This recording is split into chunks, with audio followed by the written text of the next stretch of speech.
இன்றைய இந்த இனிய இலக்கிய சந்திப்பு நம்மை சிந்திக்கவும் உணரவும் வாழ்க்கை நுணுக்கங்களை ரசிக்கவும் அழைத்துள்ளது.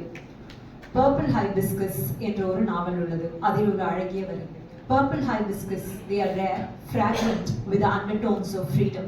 அந்த ஊதா வெறும் நிறமல்ல, அது விடுதலையின் வாசமும் மாற்றத்தின் மென்மையான தொடுதலும். அதே போல் ஊதா நிற கோப்பை நம்மை உள்ளார்ந்த உணர்வுகளுக்கு அழைத்து செல்லும் ஒரு பயணம். இந்த அழகான எண்ணங்களுக்கு உயிர் கொடுத்த இன்றைய விழாவின் நட்சத்திரமான லதா அவர்களை அறிமுகப்படுத்துவதில் பெருமகிழ்ச்சி கொள்கிறேன். லதா மெட்ராஸ் பல்கலைக்கழகத்தில் ஆங்கில முதுகலை பட்டமும் புதுச்சேரி பல்கலைக்கழகத்தில் நிதி மேலாண்மை முதுகலை பட்டமும் பெற்றவர். 30 ஆண்டுகளுக்கு மேலாக கார்ப்பரேட் அனுபவத்துடன் 5 ஆண்டுகள் தொழில் முனைவோராகவும் விளங்கியுள்ளார். The Way Forward என்னும் ஆங்கில மாத இதழை நடத்தியுள்ளார். The Toilet Seat 2017, it was published in 2017 and it is taken over by HarperCollins in 2025. HarperCollins மறுபதிப்பு செய்துள்ளது. இவரது விரடிடை வெளிச்சம், பார்வை வழி பயணம், கழிவறை இருக்கை, half and two but one, பெண்கள் ஆண்கள் குழந்தைகள், மந்தை மாந்தர்கள் மற்றும் டாய்லெட் சீட்டில் மலையாள மொழிபெயர்ப்பு போன்ற நூல்கள் வெளிவந்துள்ளன. குறிப்பாக கழிவறை இருக்கை நூல் 60,000 பிரதிகளுக்கு மேல் விற்பனையாகி உள்ளது. இது தமிழக புத்தக கண்காட்சியில் பெஸ்ட் செல்லராக விளங்கியுள்ளது. இந்த ஊதா நிற கோப்பையின் பின்னால் இருக்கும் குரல் எழுத்தாளர் லதா தங்கள் எண்ணங்களையும் நன்றியுரையும் பகிருமாறு அன்புடன் அழைக்கிறேன்.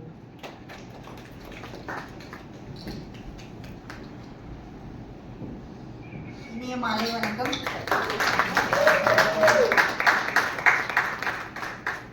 வந்திருக்கும் அனைவருக்கும் என் மனமார்ந்த நன்றிகள்.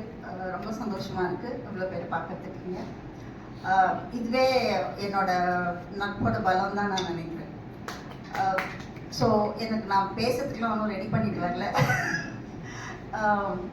அது ஆக்சுவலாக ரொம்ப நாளைக்கு முன்னாடி சும்மா இன்ட்ரெஸ்டிங்காக இருக்கட்டும்னு ஃபேஸ்புக்கில் எழுத ஆரம்பித்தேன். என் நான் நண்பர்கள் அப்படின்னு போட்டு இப்படி எழுத ஆரம்பித்தப்போ நிறைய வரலட்சுமி படிச்சுட்டு இருந்தாங்க.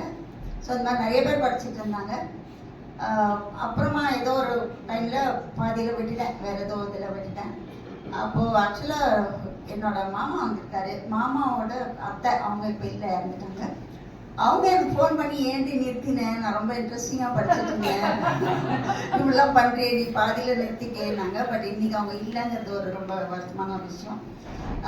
பட் என்னோட உறவுகளும் இன்னைக்கு வந்திருக்காங்க. ஆக்சுவலாக என்னோட மாமா வந்திருக்காரு, மாமா பொண்ணு வந்திருக்கு, மாமா பேரை வந்திருக்காரு, இன்னொரு மாமா வந்திருக்காங்க. எனக்கு உறவுகளும் இருக்காங்க, ஆனால் அவங்க வந்து உறவா எனக்கு இல்லை, நட்பா இருக்காங்க.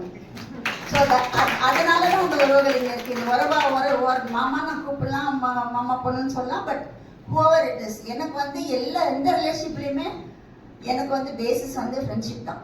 அது மட்டும்தான் வந்துட்டு ரொம்ப அழகான ஒரு விஷயம் நான் நினைக்கிறேன். ஒரு எதிர்பார்ப்பும் இல்லாத, ஓகே நான் சொல்றது நீ கேட்கணும் அவசியம் இல்லை, ஆனால் நான் சொல்கிறேன், ஓ இஷ்டம் கேட்கட்டும் கேட்காதும், அந்த மாதிரி ஒரு ஸ்பேஸ் கொடுக்குற ஒரு ரிலேஷன்ஷிப் இந்த உலகத்தில் இருக்குன்னா அது வந்து ஃப்ரெண்ட்ஷிப் மட்டும்தான். ஸோ நான் வந்து என்னோட குழந்தைகளையும் ஃப்ரெண்ட்ஸாக ஆக்கிட்டேன். அதனால தான் இந்த மாதிரி புக்கை எழுத முடியுது இல்லையா? இல்லைன்னா அம்மா இப்படி எழுதினா ஒரு என்ன சொல்லும் அப்படின்லாம் ஆரம்பிப்பாங்க. ஸோ எனக்கு என் குழந்தைங்களும் ஃப்ரெண்ட்ஸ் தான், என்னோட ரிலேட்டிவ்ஸாக இன்னைக்கு என்கிட்ட இன்னும் இருக்கிறவங்களும் எனக்கு ஃப்ரெண்ட்ஸாக, எல்லாருமே நான் ஃப்ரெண்ட்ஸாக தான் பார்க்குறேன். அந்த நட்பு தான் வந்துட்டு நிஜமாவே எனக்கு வந்துட்டு வாழ்க்கை போல பலமாக இருந்திருக்கு. என் குழந்தைங்களை வளர்த்தது ஒரு ஃப்ரெண்டு, ரொம்ப வருஷம் வரைக்கும். ஸோ எல்லாத்துக்குமே பலமாக இருந்தது வந்து ஃப்ரெண்ட்ஷிப் தான். வேற என்ன சொல்றதுன்னு தெரியல. ஸோ அது வந்து ஒரு ரொம்ப நாள் அப்படியே விட்டுட்டு அதுக்கப்புறமா திரும்பி ஆஸ் யூஷுவல் சந்துரு வரும் எல்லாம் சேர்ந்து எதையாவது புக்கா போடக்கூடாது அப்படின்னு சொன்னப்போ திரும்பி ஆரம்பித்தேன், திரும்பி விட்டேன். இப்போ திடீர்னு ஒரு 1.5 மாதத்துக்கு முன்னாடி ஏதோ ஒரு இது வந்து சரி அதை முடிச்சே ஆகணும் அப்படின்னு சொல்லிட்டு எழுத ஆரம்பித்தேன். அண்ட் இதில் நான் நிறைய எழுதியிருக்கேன். லைக் தமிழ் சொன்ன மாதிரி இன்னும் ஒன்று தமிழுக்கு அந்த இது போயிருக்காதுன்னு நினைக்கிறேன். அர்ப்பணிப்புன்னு ஒரு பேஜ் கொடுத்துருக்கேன். அது தமிழ் பார்த்துக்க மாட்டார், ஏன்னா புக்கு அவங்க 2 பேருக்குமே போல. ஸோ அர்ப்பணிப்பு என் நண்பர்களுக்கும் என் காதலர்களுக்கும் தான் போட்டிருக்கேன். So it doesn't talk only about my friends, it also talks about the people whom I've loved and people who have loved me. லவ்னா நான் வந்து எல்லாமே லவ் தான். இன்ஃபேக்ட் ஃப்ரெண்ட்ஷிப்பும் லவ் தான். whether it is man, woman or whoever it is love தான். But அதை தாண்டி ஒரு ஈர்ப்புன்னு வருது இல்லையா, ஸோ அதை வந்து அப்படி சொல்லியிருக்கேன் லவ்னு. So it is not about only that is love. And வேறு என்ன பேசுன்னு எனக்கு தெரியல. Thanks a ton for having being with me this evening. I'm really elated. Thank you all. And இன்னும் முக்கியமான ஒரு விஷயம் சொல்ல வந்துட்டேன். நன்றி சொல்லணும் இவங்க 3 பேருக்கும். நிஜமாவே நான் 3 பேருக்கு இல்லை, ஒன்று 4-5 பேருக்கு சொல்லணும். முதல்ல நான் வந்து இதை எப்போவுமே தமிழ் இஸ் மை கான்ஸ்டன்ட். நான் என்ன இனிமே புக்கை எழுதினாலும் தமிழில் எழுதினா கண்டிப்பாக தமிழ் இருப்பார், இனிமேலும் இருப்பார். ஷைலஜா நான் ரொம்ப நாளாக கூப்பிடணும், இதுக்காது ஏதாவது நம்மளோட புக்கு கூப்பிடணும் தான் நினச்சிட்டு இருந்தேன். அது என்னவோ அப்படி தட்டிகிட்டே போயிட்டு இருந்தது. ஸோ இந்த தடவை கேட்டு பார்க்கலாம் அப்படின்னு கேட்டேன். பட் அவங்க ஆக்சுவலாக பிஸியாக இருந்தாங்க, ஊருக்குலாம் வேறு போயிருந்தாங்க. என்னால் நடுநாளில் சரியாக எங்களால் கோஆர்டினேட் கூட பண்ண முடியல. ஷி வாஸ் ட்ராவலிங் என்ன வந்து. And but still she said, நான் அப்பவும் சொன்னேன் நீங்கள் படித்து பார்த்துட்டு கூட சொல்லுங்கள், you don't have to immediately say yes அப்படின்னு சொல்லிட்டு. பட் அவங்க படித்து பார்த்துட்டு எனக்கு ஃபோன் பண்ணி சொன்ன விஷயம் வந்து இந்த மாதிரி ஒரு புக்கு வந்ததே இல்லை. ஸோ முதல்ல ஒரு பெண் வந்து நம்ம தமிழ் சூழலில் எனக்கு தெரிஞ்சு, ஏன்னா அவங்க இலக்கியத்திலேயே அவங்க செயல்பட்டு இருக்கனால வந்ததில்லை. அதனால் நான் கண்டிப்பாக பேசுகிறப்பா, எனக்கு பேசணும்னு தோணுது அப்படின்னாங்க. Thank you so much Shailaja. And நல்ல அஸ் யூஷுவல் நான் அதான் சும்மா அது இவங்க 2 பேருக்கு அப்படியே சொன்னேன் அவர்கிட்ட. நல்ல ரொம்ப ஈர்த்துட்டே போனான்னு பார்த்தேன். 2 பேர் தான் பேச கூப்பிட்டுருக்கேன். ஒரு ஆண் பர்ஸ்பெக்டிவ், ஒரு பெண் பர்ஸ்பெக்டிவ்ங்கிற மாதிரி இருக்கட்டும் அப்படின்னு தான் நினச்சேன். பட் இன்னும் நல்லூர்கிட்ட பேசும்போது எனக்கு தோணுச்சு, ஏன் அவரையும் கூப்பிடக்கூடாது அப்படின்னு சொல்லிட்டு நல்லும் பேசினாங்க. ஏன்னா ஏற்கனவே இப்போ நம்ம குற்றம் சொல்கிற சுபா நல்லெல்லாம் பேசியிருக்காங்க. ஸோ நல்லவையும் கூப்பிடலாமே, வரீங்களா நல்ல அப்படின்னா பார்க்கலாம் மேட்டாலிமா, பேசலாமே, ஒன்றும் பிரச்சனை இல்லை அப்படின்னாரு. சரி ஓகே அப்படின்னு. ஸோ நல்ல தேங்க்ஸ். அண்ட் அப்பர்னா வந்துட்டு மேடம் வந்து பயங்கர இங்கிலீஷ் ப்ரொஃபஸர் மேடம். அவங்க வந்து இவ்வளோலாம் தமிழ்லாம் பேசுறது வந்துட்டு எனக்காக மட்டும்தான் பேசுகிறாங்க. அவங்க எழுதுகிற போய்ட்ரியில் வர வேர்ட்ஸ் எல்லாம் நான் டிக்ஷனரி வச்சு அப்படி பார்த்து தான் நானே கண்டுபிடிச்சேன். தோ ஐ ஆம் the one who publishes her books.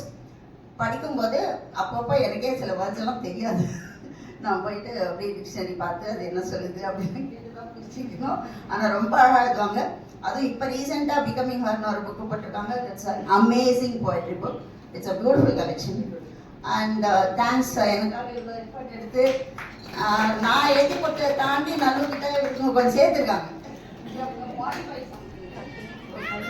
So thank you Aparna, and thanks to all of my friends who have been supporting me, who have been pushing me to do that, and Shubha, Gayatri, Varu, Sunita, Sheila, everybody, and Shivakumar who spent 2 days living with me in my house to do the proof correction for me. Thanks Shiva, and thank you everybody.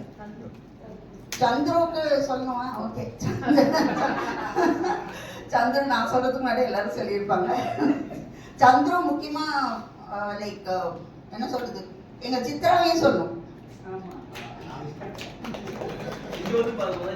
Chitra நான் தானே எனக்கு சமைச்சு போடுறது, தயவு செஞ்சு அது முதல்ல நீங்கள் தெரிஞ்சுக்கணும், ஓகேவா? நான் தான் சமைப்பேன். ஸோ சித்ரா என்னதான் பண்றீங்க, அது உட்காந்து ஏதாவது எழுதலாம் இல்ல, காலையிலேருந்து ராத்திரி வரைக்கும் என்னதான் பண்றீங்க, சும்மா சுத்தி சுத்தி வந்துட்டு அப்படின்னு அப்பப்போ புஷ் பண்றது அவங்க தான்.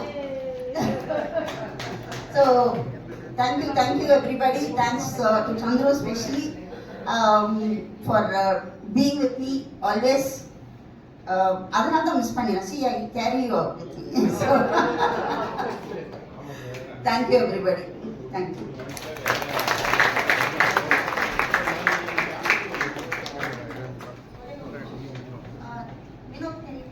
Just a small introduction. I'm just taking 2 minutes of your time. He's Vinod, our friend's son, budding author. Introduce பண்ணனும்ங்கறதுக்காக கூப்பிட்டேன். He's doing his second book now. What is it? Sister's Instinct.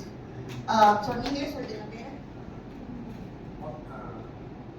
Hello all. As ma'am introduced, I'm a budding author. So எல்லா எழுத்தாளர்களுக்குமே தெரியும், எந்த எழுத்தாளருமே பேனாவை தேர்ந்தெடுக்கிறது இல்லை, பேனா தான் ஒரு எழுத்தாளர் தேர்ந்தெடுக்குது. ஸோ அந்த மாதிரி என்கிட்ட இப்போ ஒரு பேனா வந்திருக்கு. நான் வந்து ஐடி ஃபீல்ட்லேருந்து 2020 வரைக்கும் அப்பெல்லாம் வராத பேனா. அதுக்கப்புறம் நான் கவுன்சிலிங் சைக்காலஜிஸ்ட், உளவியல் ஆலோசகர் ஆனதுக்கப்புறம் வந்தது. ஸோ என்கிட்ட வந்த பேனா வச்சு என்ன ஜஸ்டிஸ் பண்ண முடியும் தான் நான் பார்த்து என்னோட 2வது நாவல் எழுதிட்டு இருக்கேன். ஸோ இது வந்து பார்த்தீங்கன்னாக்கா சிஸ்டர்ஸ் இன்ஸ்டிங்க்ட்னு சொல்லி titled from the Red Tag crime files. So it's a crime thriller. Thank you. So I just want to introduce that's it. Thank you so much. Thank you so much. And Thank you so much. On behalf and more than 16 years I am just maintaining it. I cannot express my love or appreciation in words. Thank you Lata, for your warm and supportive meeting. The day I started till today. Thank you so much, and I am so much grateful to you for introducing my son in front of so many delegates here. Thank you all. Please support me. now I felicitate Aparna. I'm just giving her the moment of nothing else.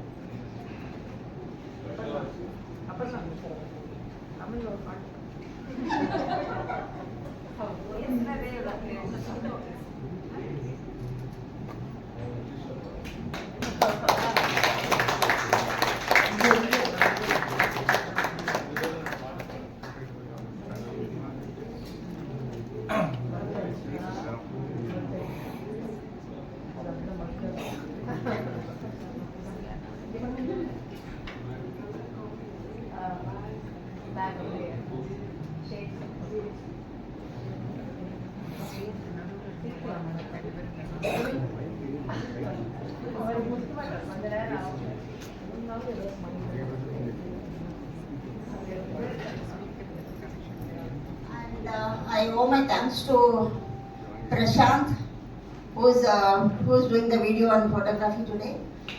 He's a good friend of my son, and I've known him since his school days. Thanks Prashant. And also the canteen, Mr. Kumar, who made all the arrangements, and he was also coordinating with me for the hall booking and the snacks and everything. And I don't think he's here. Anyway, my thanks to him as well.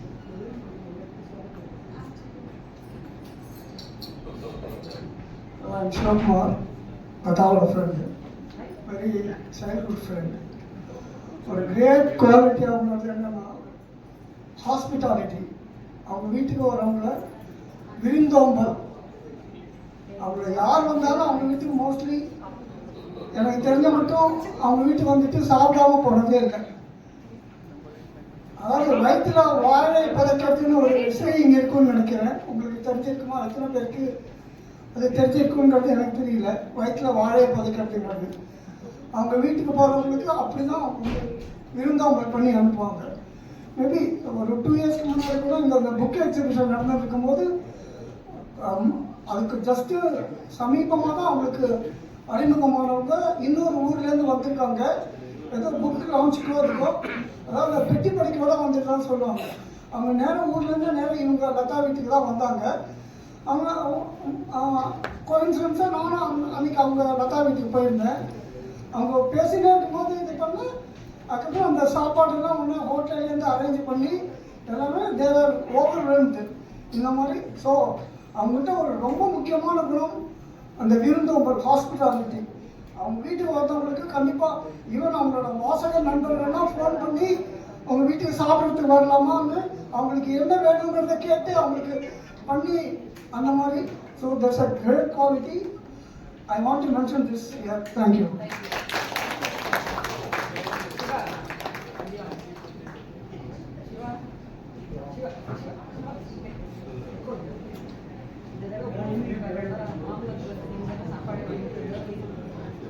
வாழ்க்கையில் உள்ள ஊதா தருணங்களை கவனித்து ரசித்து கொண்டாடுவோம். நன்றி.